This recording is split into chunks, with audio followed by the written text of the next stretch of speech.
utopia, take away the economy from those who rigged it. As I see it, class warfare, the only resort to right-wing doom. It's worth it. How to talk to your right-wing relatives, friends, and neighbors, and other books written by Egberto Willis.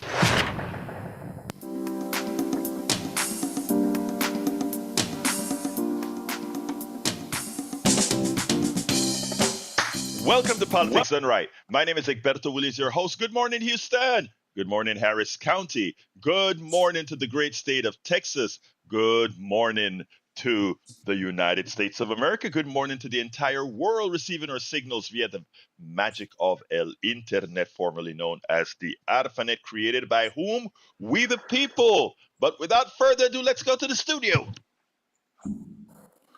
Hey, good morning. How you doing?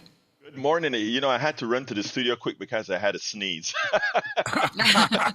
It's okay. Anyway, how you guys doing, man? I'm good. I'm good. I'm doing all right today. We're good, Egberto. Well, talk to the sneezing man. All right, Mr. Sneeze. All right, disaster capitalism is real. Elizabeth Selick LaRue Esquire takes us through climate disaster to gentrification. When fires or storms devastate neighborhoods, outside capital snaps up land as residents disproportionately low-income Black and Latino struggle to return. Researchers call this hazard gentrification, where speculative redevelopment and tightened insurance markets and updated codes combine to push locals out and wealth in. Policy can target aid to low-income households, financial code gap rebuilding, and center community voices in zoning and recovery. This is something mainstream media rarely follows up on after the cameras leave. So, I mean, it's something that happens silently and to people. So it's a bad thing. It's one of it's that disaster capitalism that we're running into. You know what is so funny about it? I say funny, that's the wrong word. Sometimes I use the wrong words in these things. But when Miss Elizabeth LaRue came onto the program, and everybody should listen to that interview that I did with her, right? She actually left the country. She just couldn't take it anymore, and she moved to Mexico with her husband. And it's funny because what she does now, she patriates Americans in Mexico, and she does that. And when she's doing that, she tries to tell them as they move to Mexico, remember that you are you're a guest, and also with a lot of the gentrification that is occurring out there, that's pushing a whole lot of Mexicans outside of these communities where Americans and other foreigners are sort of patrioting. She says you have to do it the right way. In other words, you don't want a new colonization. What you want is to have respect for where you're going, just like we expect. When I came to this country, I had respect for this country. I learned the laws, I learned the Constitution. That we should do the same thing if we go out to another country to live. I mean, it was a good interview that folks should check out if they get a chance to. But anyway, Jack and Mayana, all's good? Yeah, all's great. And I definitely agree with you. That's something you have to think about when you go into another country.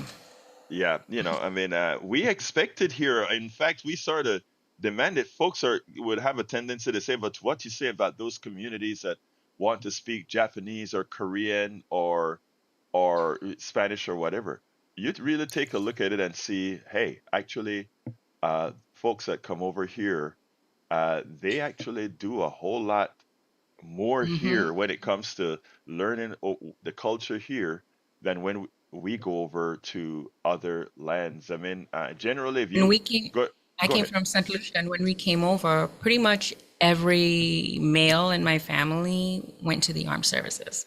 Yeah, They felt like that was their duty, you know? That yeah. was part of what they do, And these are things, Mayana, we have to let folks being a know part of our because country. yeah, we have to let people know that, right? Those of us that are naturalized American citizens or immigrants or whatever, because we have such a toxic president that lies to the American population that a lot of things you can't blame on the average everyday American. You have to blame on a media that doesn't inform them. They don't know that a lot of Panamanians fought in the Korean War, died in the Korean War.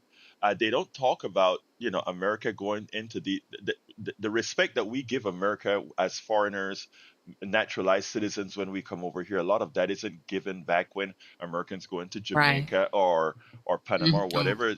They own the place, mhm. right? They come out and Yeah. it is. I don't speak Spanish. Okay, Right. Right. it is amazing, And but it's like, and people who come up here do everything they can to make sure that they can speak English the best they can, and try yeah, to keep doing that. yeah, yeah. But Like anyway, they shouldn't take away their identity. you're absolutely right. And nobody has to lose it. That's why you have Italian restaurants. I love Italian restaurants. Our brother is Italian. I love French restaurants. I love Chinese restaurants. There's beauty in having all these different cultures in one place. That's why Houston is such a great city because you can go today. Do you feel Korean? I kind of feel Korean today. I'm going to get me some very hot Korean wings. Oh, I feel Thai today. I'm gonna go get me some Thai food. Hey, I feel Irish today. I'm gonna go get me some Irish food. This is a great place. Anyway, we have our brother El Señor Neil Aquino, my favorite Italian in the house. Good morning, Neil. How you doing? Well, let me tell you, I'm doing all right. Good morning, um, good morning, local, global audience, and let me just build on two of those things. Let me build on what the studio said for a minute. The joining the service, people who have come here and joined the service, or Panamanians in the Korean War.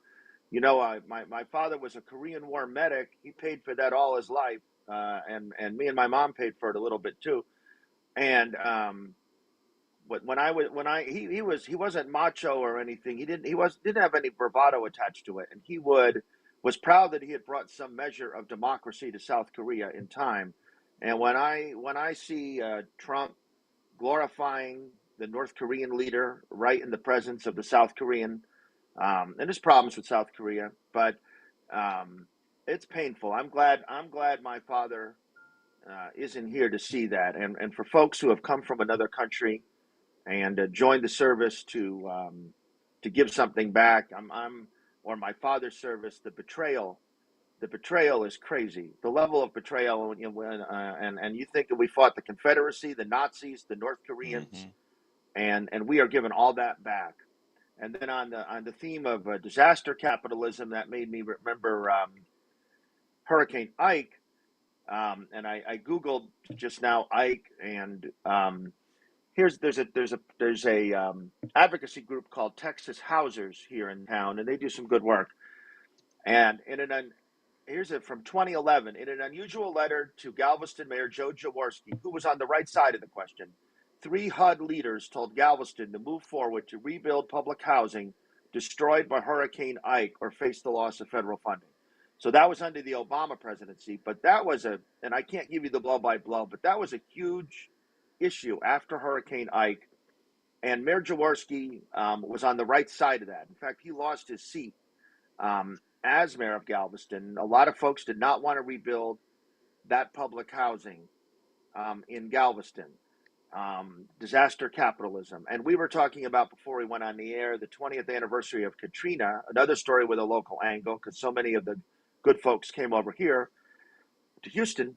And many of the stories, they eliminated the public school system. I don't believe it's all charters, I believe, in New Orleans today. And folks were displaced. And I saw that Trump was talking about sending the troops to New Orleans next, with their Governor Landry, who would be for it. And they want that land.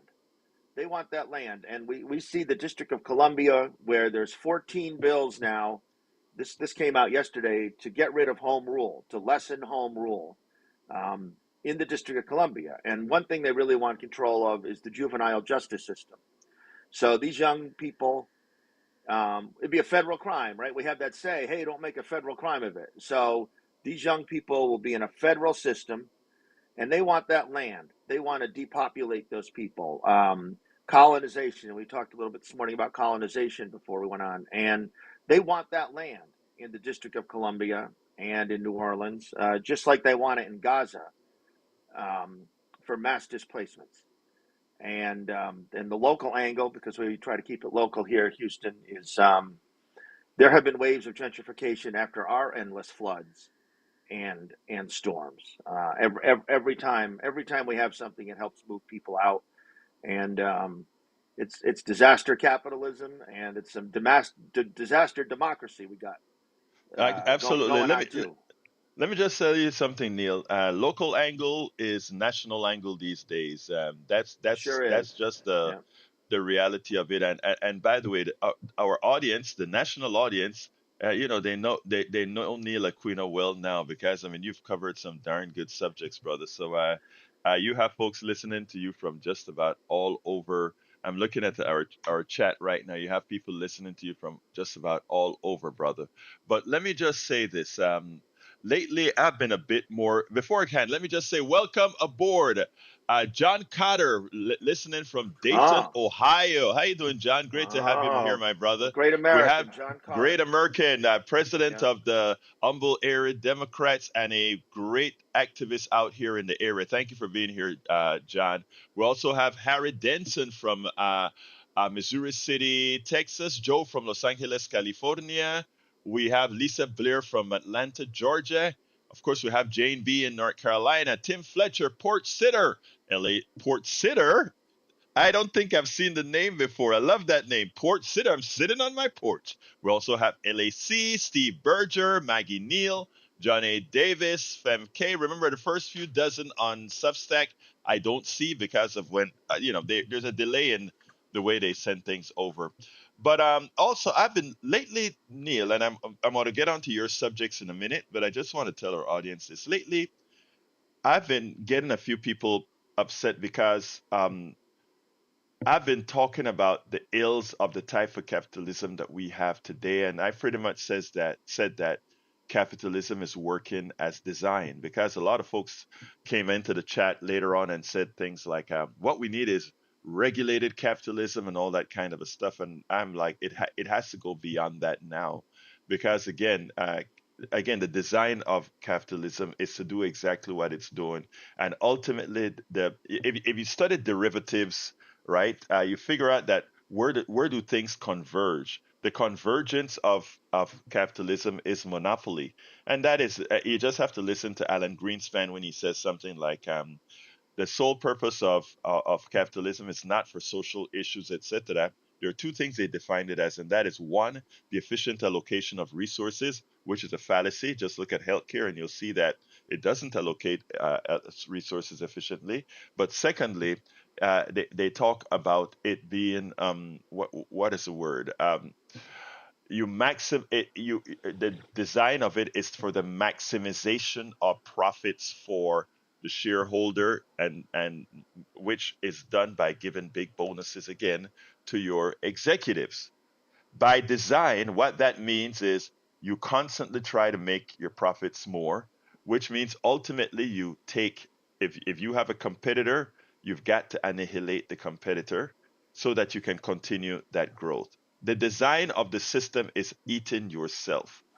That is, and it just takes a while. We are in end stages right now, and democratic leaders are trying to tell Democrats, don't speak about this stuff, because it's, we are been indoctrinated that this economic system is the way it should go, even though we have economic systems around the world that aren't communism, that actually fairly dealt sort are dealing with this problem.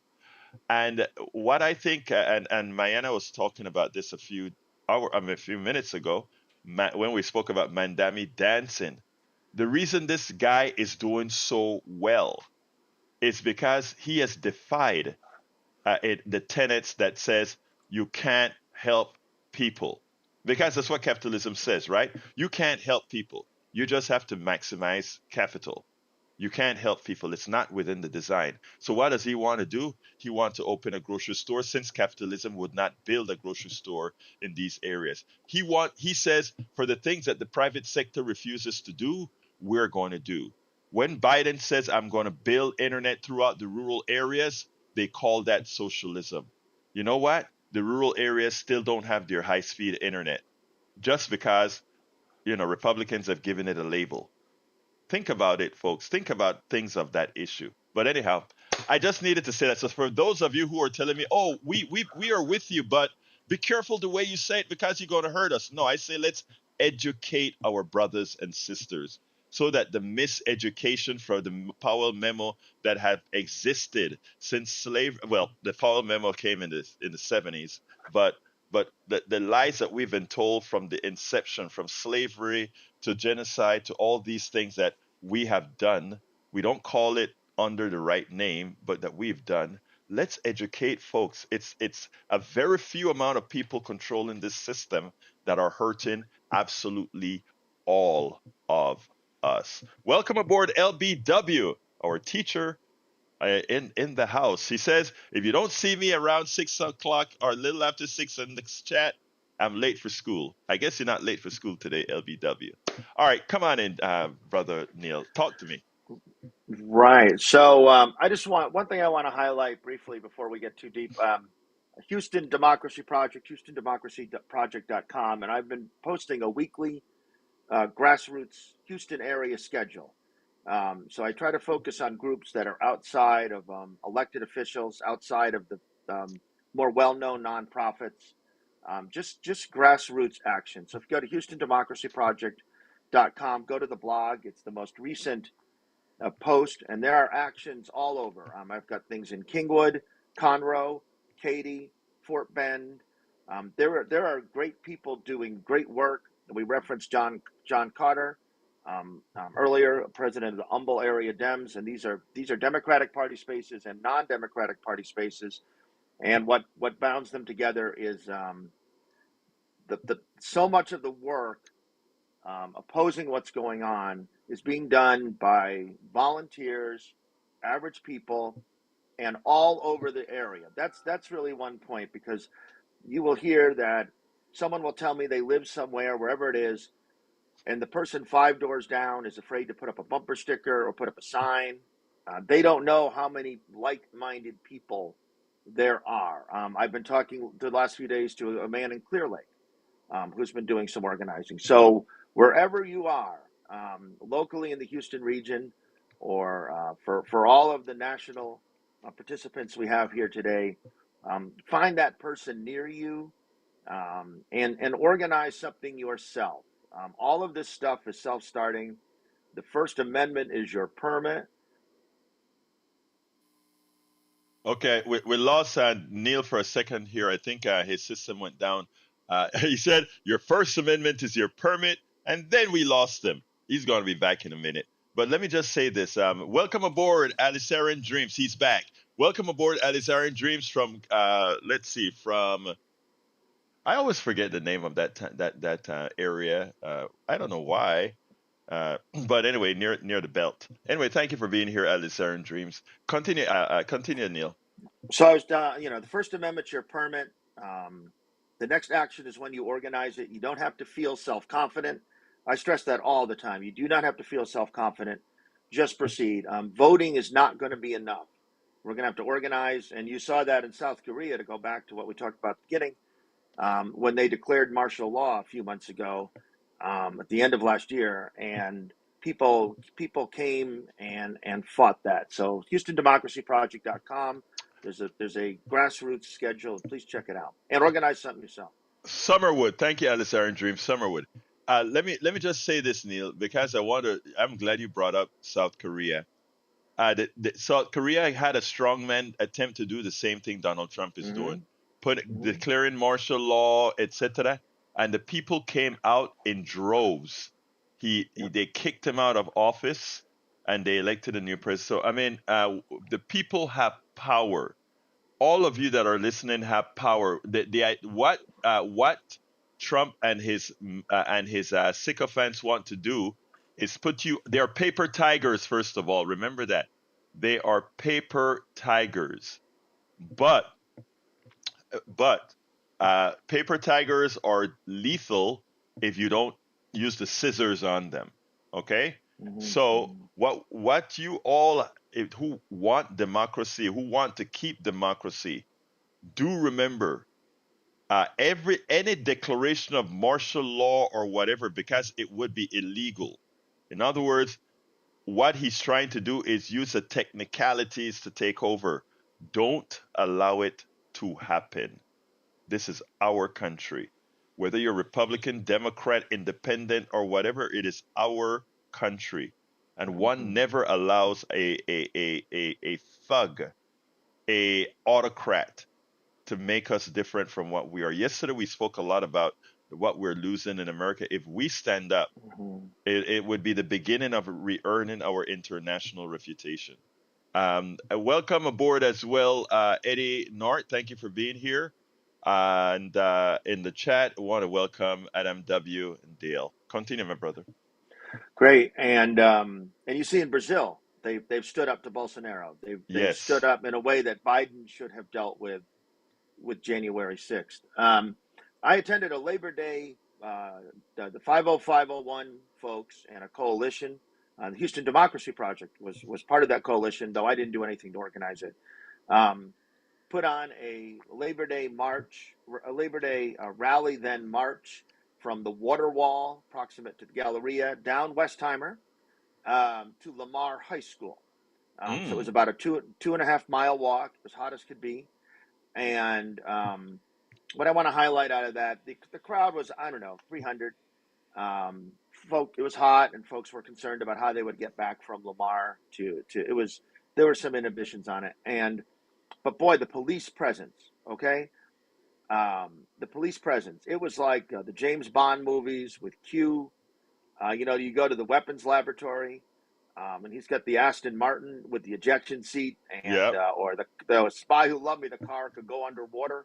Okay, HPD got one of everything. So they had a helicopter, ATVs, fancy a dune buggy in essence, unmarked cars, the jail van. They had listening devices. I didn't know what it all was, and all at Labor Day pay rates. Okay, so the next time they tell you they can't mow the lawn at the park, or they can't fix the pothole or the crack in the sidewalk, they can rustle up. Now, in HPD's, they didn't know what kind of crowd they were going to get, and I want to be clear, they weren't stopping the rally. You don't have to overtell the story to get it right. Um, but they have enormous police resources, and what they were protecting in good respect is the Galleria, and they wanted to make sure that you didn't go on 610. 610 you get off 610, you're right at the Galleria. They had their horses. They had a whole Kentucky Derby field of horses on the feeder road to 610, and they want to make sure you can get on there. And people will talk about. There's been a little bit of debate about HBD because people will go to rallies. They'll say, "Well, we're glad they're there. I had a problem, and they helped me." And I want to just clarify, it's brief, the role of HBD, because it's a frequent topic of discussion after large events. Are they there to stop the rally or to cause some trouble? No, they're not at the moment. No. Will they help you? Are they there to protect you? Sometimes. If you get a permit, it will inhibit your freedom of action, and they'll put all sorts of costs on you and ask you all sorts of invasive questions. Remember, the First Amendment is your permit. And then, bottom line, they're there to protect property, the people who pay them, and they will maintain order even if the people who are defining order are taking your freedom. And I wanted to say that there's a lot of debate. You don't have to antagonize them.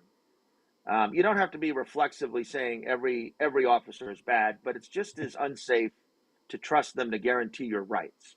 And I think as we go deeper into this, it's important that we normalize interacting with police, and that we have an accurate perception of what they're doing. Let me just say this because it brings to mind when you talk about the policing that you had with your crowd. Here in Kingwood, we had the Yeah, worker over billionaire march, or not march, right. but rally, and we had three marked cars, and I saw, I think, two unmarked cars. Okay, So sure. our 75 people or so had four cars here, at least four officers, if I counted correctly. Right? Right. So you're right about that. Somehow they can find the money for cops, but they can't find the money to mow the lawns in the parks. But Yeah, here's the thing. Uh, they were very nice, of course. sure. They treated the people very nice. Then again, our crowd is sort of biased to where. But I tell you what was interesting. I saw a TikTok that really hit me hard when I went to pick up my pills at HEB. Standing in line, and there was this small crowd. It was the anti-ICE crowd, but they were there, and the cops were there as well. And this white guy, an older white guy, comes in and attacks the crowd. They're in their spot, and he comes out and he attacks the crowd, and he goes ahead and finger in these crowds' face. They're mostly Latino Sure. folks, right? Right. And what happened then is the cops, they go in between the guy and the crowd, and the protesters. And then Right. they stayed with the protesters and kept pushing them back. And the girl looked and said, you guys gave us an excellent view of policing here.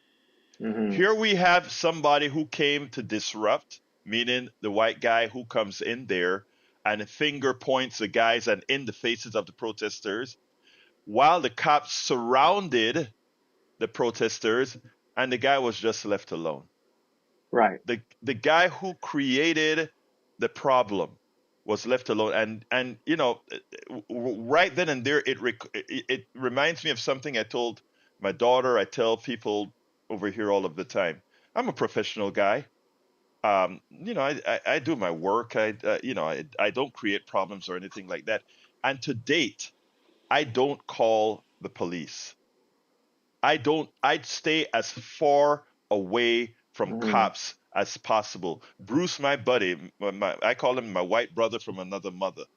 When we drive together, he for a long time didn't understand my angst, right? Because I remember we were driving and he's waving at the cops in a motorcycle next to us, and I'm like, I try to at least to draw attention to any of these guys and the reason why is a lot of folks call cops and they may be having an altercation and they become the victims of the cops because of preconceived notions the cop has as to who has the right to have policing. And that you have to watch the video in real time of what occurred in there to see how policing works in this country. The privilege of some with police, no matter who is the one committing the crime. Go ahead, I brother. so I agree with others. So this isn't pushback to that, but I think there's a point that I always like to make in that everything you're saying is I'm certain correct as you relate your experiences, and I'm certain that's correct. At the same time, not as a pushback, as we get closer to these authoritarian outcomes, they'll police everyone back. Like you saw with Occupy Wall Street, with the Right, Vietnam War protesters. So it doesn't detract from the story to highlight the evident. The Seattle Police Department just came out of 13 years of supervision, right? Because now we live in the Trump era. right, Um, but it's also important to remember um, when we come down when martial law is declared, or if a protest movement is seen as in really messing with economic order, um, everyone they'll come for everyone, um, and you've seen that in the past. So it's important to understand that if you're messing with their money, they'll come for you. Neil. That's not a pushback. That's a reality, brother. Yeah, That's a yeah, reality. yeah. I mean, I gave a segmented issue, but when it comes to affecting capital or business, everybody becomes, you know what? It's like if you're old enough, on Star Trek: The Next Generation with the Borg. You got to remember the Borg would come in a similar. You could beam on. This is how police are like. They were staged at Dillard's on Monday morning. They had about 30. They had about 45 or 50 cops at Dillard's. They had 20 horses, and I walked over, and they had everything. They were staging, and I walked over to Dillard's. It was about 3 blocks, and I just walked right up, started taking pictures. I just walked right up. They didn't care, right? Because what am I going to do? Right. And they didn't care. So I'm dating myself, but you could beam onto the Borg ship. The Borg didn't care. They were so powerful. They didn't. I'm not saying we can't. That the police is so powerful that our rights are gone. But the minute you started messing with the wires on the Borg ship, or the minute you got near the control room, they'd Yes. wake up and they'd start zapping Worf and Dr. Crusher, and all that. And that's how HBD is. They're, everything's fine. They're not threatened by you. You're not messing with money. Oh, hi, sure, we're here to protect you. But the minute you look towards the Galleria, or look towards Then. going on Oh yeah. 610, Oh oh, the yeah. Borg are out. The Borg are out, and they're so outfitted now with helmets and thick packets and whatever they got in all there. They're kind of Borg-like, increasingly. Yeah, we got to be very careful in how we proceed going forward. Looks like Donald is on the line. Good morning, Donald. How you doing, my brother?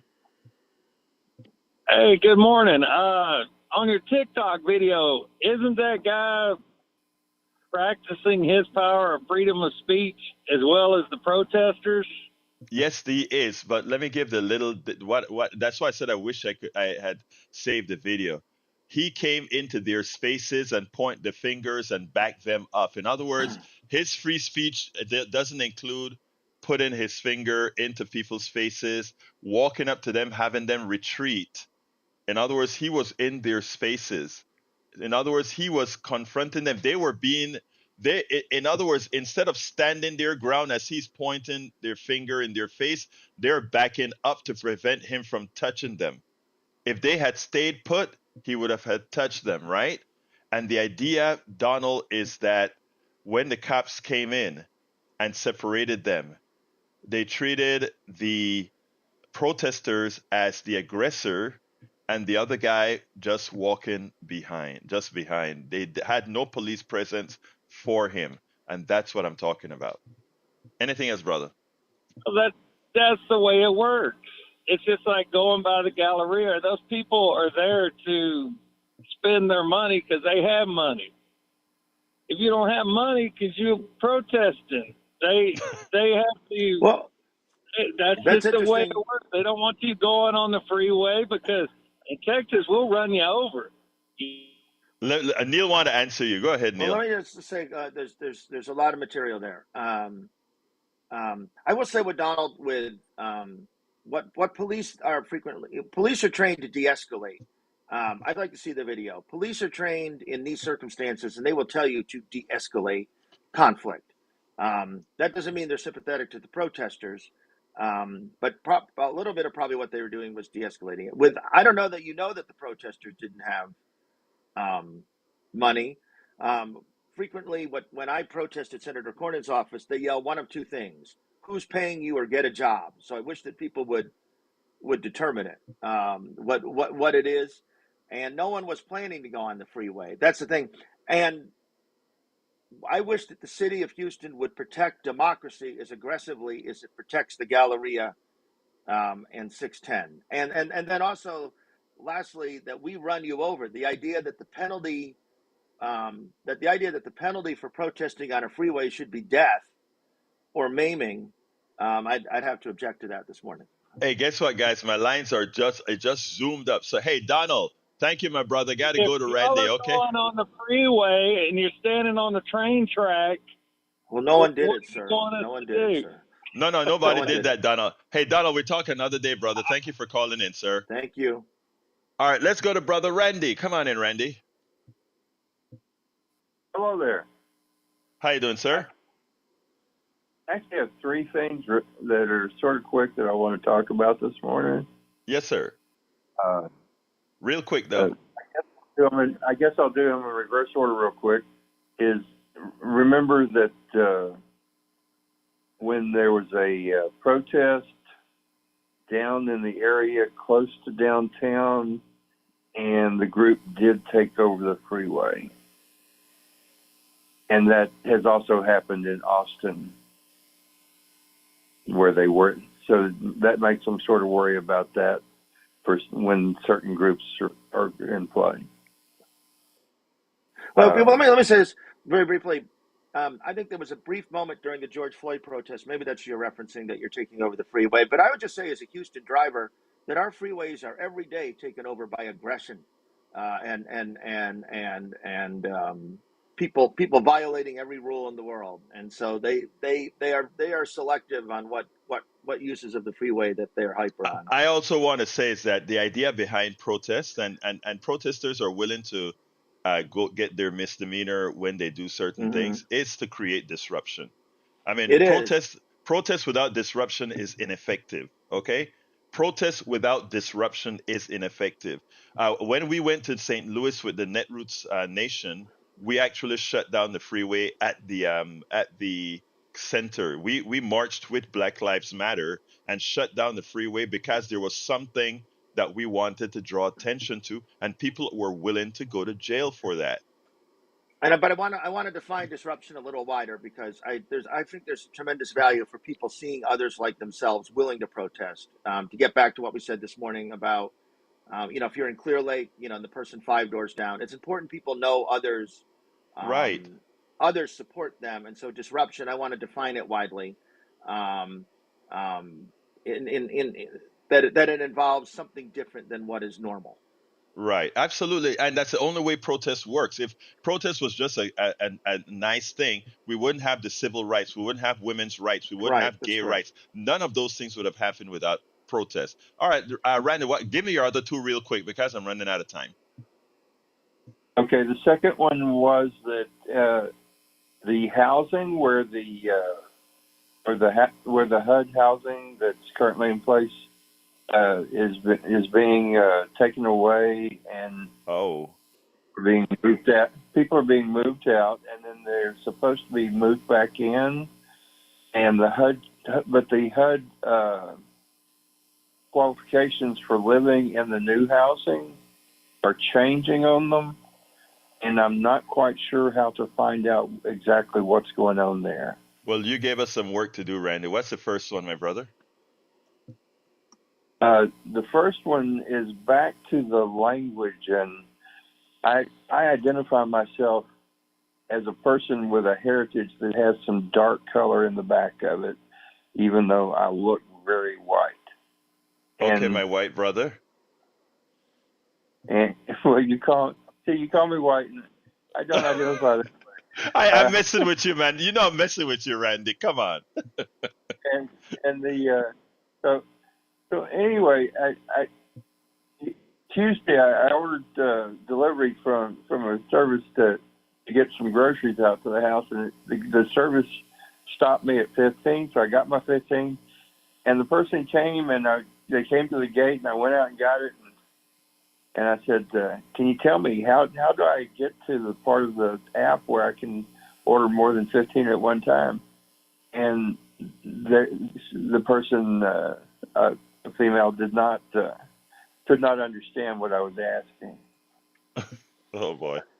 She had enough English to tell me you have 14 items, and they're all there, you know. I know. And Randy, we got to go, Randy. Thank you, my brother. We'll talk another time, okay? let me go another time real quick. Is that I walked in behind a guy at a taco place, and he ordered rojo. Oh, good grief! Rojo y verde, and it was delivered. It was served to him quickly and no problem. I stepped up and ordered rojo y verde, and they said, "Oh, that's only on the breakfast menu. We don't serve it for lunch." And I said, "There's a lunch rojo y verde," and they said, "Oh, okay." And it was the same server, and I thought I ordered the same thing, but apparently I just don't say it right. Okay. All right, brother. We'll talk later. Thank you, Brandy. Good one. Good one. Let's go to Steve. I'm gonna have to speed it up a little bit because all lines are full. Come on in, Steve. Hey, morning, brother Roberto. Good morning, my Morning. brother. Talk to me. Been a while. Two things, if I can squeeze them in. One, I've got a nephew. He's in the National Guard. He's trying to go through flight school and become a pilot. But his home state is North Carolina. He was in school in Louisiana, but he's going to be in Texas training for 6 weeks, and then he's going to be deported in about a month and a half to Uganda. So our National Guard is going to Uganda, and I guess it's happened before, but it's just kind of strange to me. Amazing, isn't it? Yeah. And you know why they're going to Uganda. So. Of course, they're building our jails private money in Uganda to put some of the foreigners that are being deported out of here. Of course, yeah. Right. And then my other thing is, Neil might like it. Do you remember that sitcom show back in the day? It was called Welcome Back, Kotter. Mm-hmm, sure. Okay. So our beloved President Donald Trump had a favorite character on that show, and it wasn't like Johnny's favorite character might be Horshack. A lot of people have Vinnie Barbarino, like John Travolta, but Trump's favorite character was, you'd probably guess it, Epstein. Whoa. Didn't know that. All right, Steve. Steve, we got to go, but that's a good one. Thank you, Steve. Very good. Have a good one, my brother. All right, let's go to, let's see, line 6. Richard. Come on in, Richard. Oh, it's Richard. Richard, you're on. Okay, let's put Richard on hold. Let's go line 5. Johnny.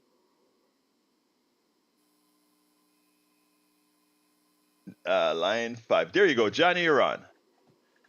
I heard you. RFK Jr., he has the magical ability to look at someone without any medical testing and without a medical degree or training, determine that they are in this kind of state. That reminds me of your first caller.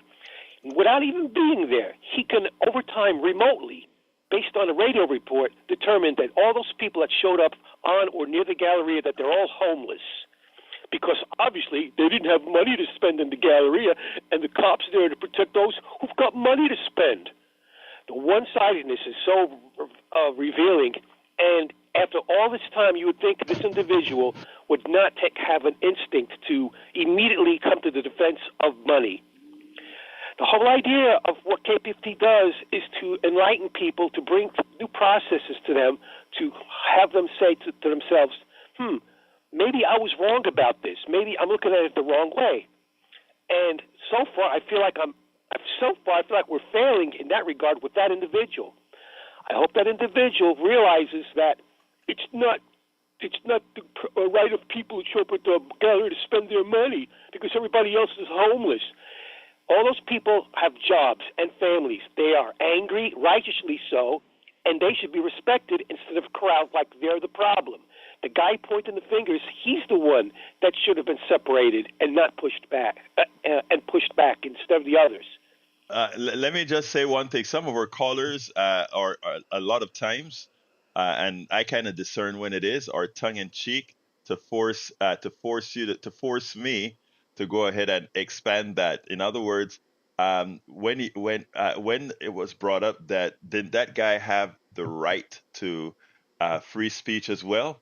Hey, it would have been good for me to also have said, while he had the right for free speech, he has to, he was going beyond free speech what this other person was doing. So I clarified that he was going beyond what the guy with free speech was doing. So what I'm saying is, I try to when I'm looking at things. And by the way, Johnny, I think all of us, you included, are doing a good job in highlighting and enlightening the people that are listening to us, right?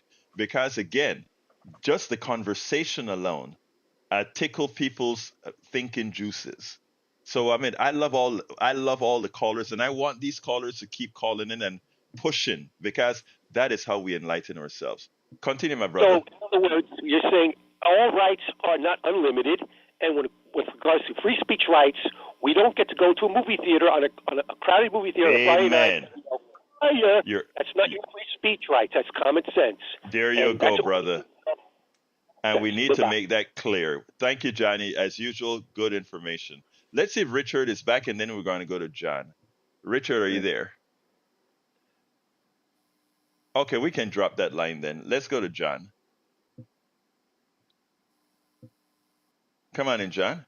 Yeah, I wanted to say, here in Minneapolis, when George Floyd demonstrations were going on, there were several things going on.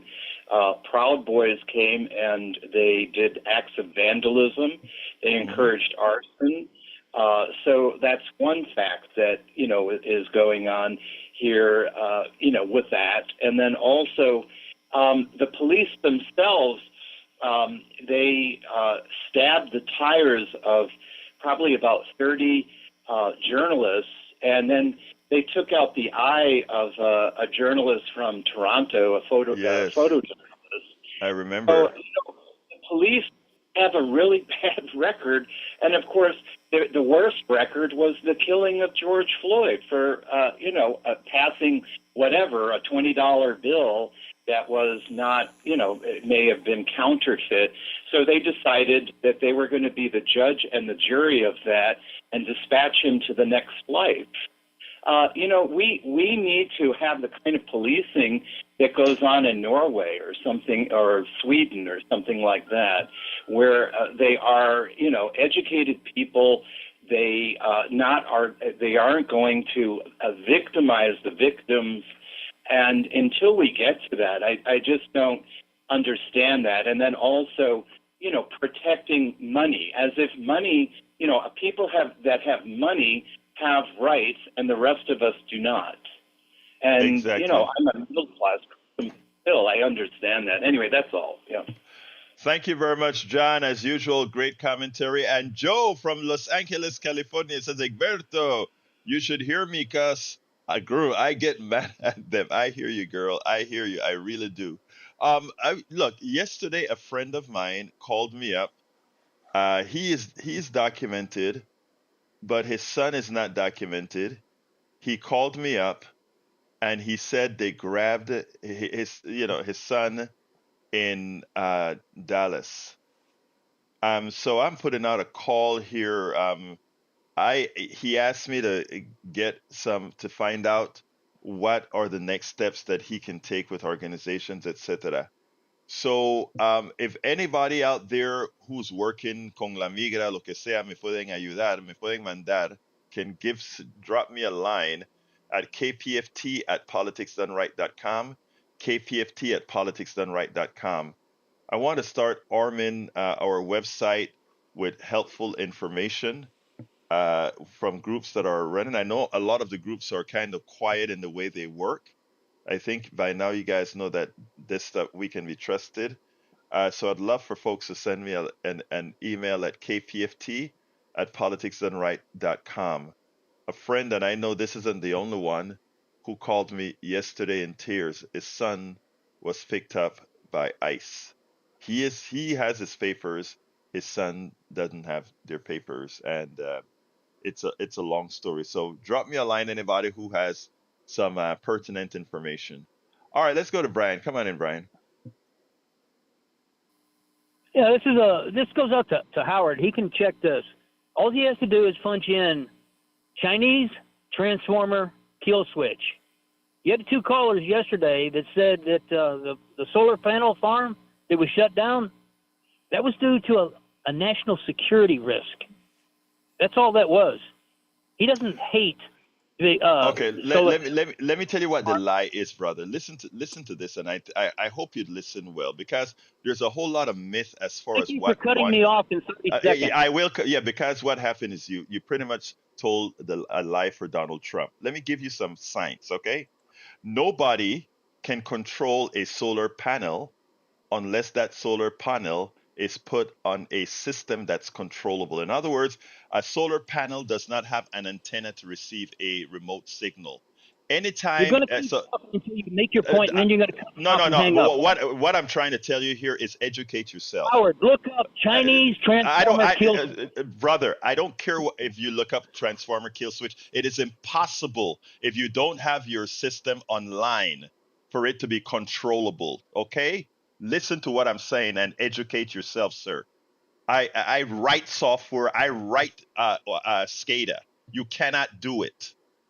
All right. So this stuff that they talk about, kill switch and controlling water plants and all this kind of stuff, these can only occur if these guys are on a system that is accessible. Only occur if you are on a system that is accessible. So when you watch all these commercials about this thing is infiltrated, a telephone system on a cellular network can be controlled because it's on a network that's accessible. If I have a closed system, if I buy a solar panel, I don't care from where, and that system is not on a network that's accessible, there's no kill switch.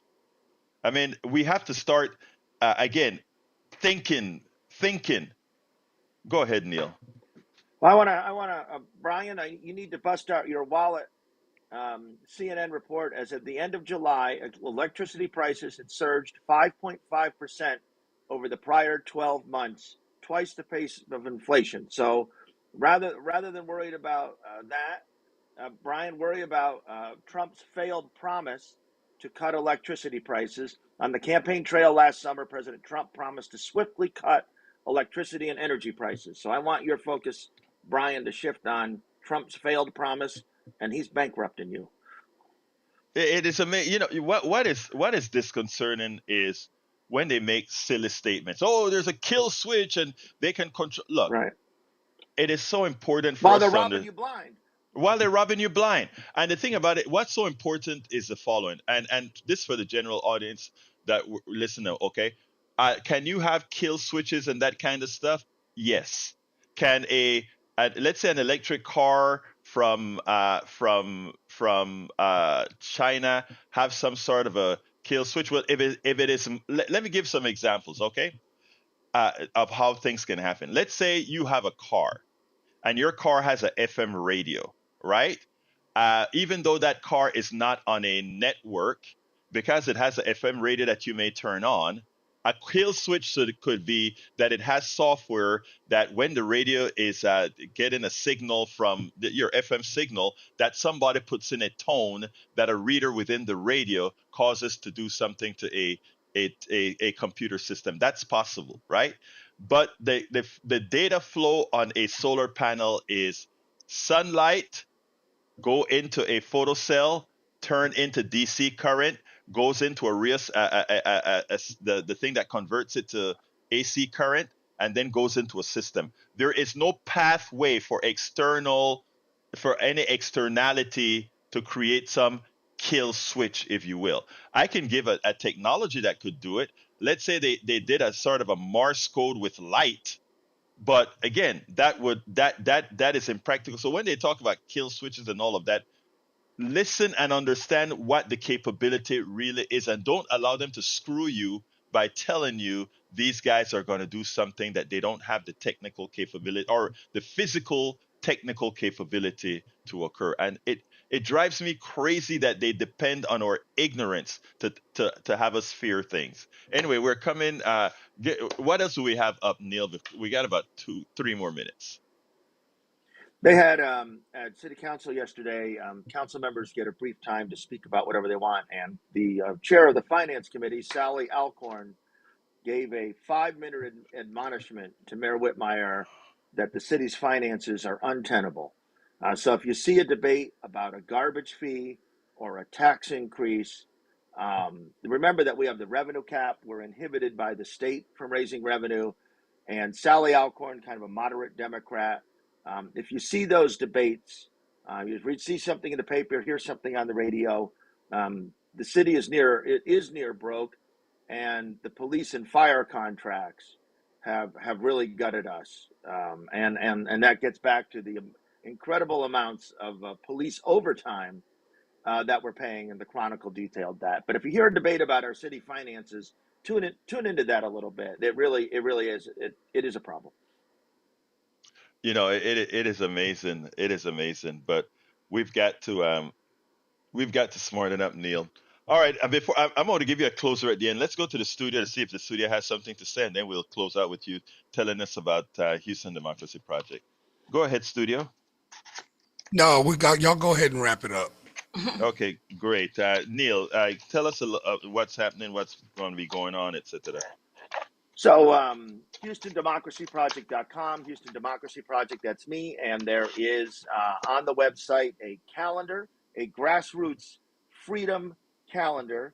And there are events all across the area. There is a protest today, actually, about Dan Krent. There's a weekly protest in Kingwood, 10 o'clock to 11 o'clock at the intersection of Kingwood and Green Oak. They do Indivisible Kingwood. It's a great group. Bring your sign or pick one up there. And if you go to my website, there's parking information. And again, the next action is when you organize it, and the First Amendment is your permit. Thank you very much for that. I think I may drive out there and get a couple of interviews. These women have been dedicated, not only And it's women almost and all men. women. It's mostly all women, but men, they have please been. Step up. Yes, they've been dedicated with the Crenshaw rally every Thursday. I think that is sort of a mimic off of what you are doing with which is very, very, I'm proud of what you're doing out there. Anyway, folks, I want to tell you guys, thank you so kindly for listening. Thank you so kindly for being here. And look, I want everybody to call in. I want everybody to feel free to say whatever you want to say. This is an open forum. Look, I'm going to push back when I hear something that I think is silly, and just like you hear Johnny call, and he pushes back. Neil pushes back. That's how we get good communication, right? And nobody has to have their feelings on their shoulders. Let's just get it right. That is what it's all about. Let's just get it right. Anyway, folks, love you all. You can get the rest of the program at politicsdoneright.com/newsletter. And you can write me directly at kpft@politicsdoneright.com. My name is Egberto Willies. I want to thank Neil from the Houston Democracy Project. Remember to go to HoustonDemocracyProject.com. Thank you for being here every Thursday, Neil. My name is Egberto Willies. This is Politics Done Right. And you guys know how I end this baby. I am what? Out!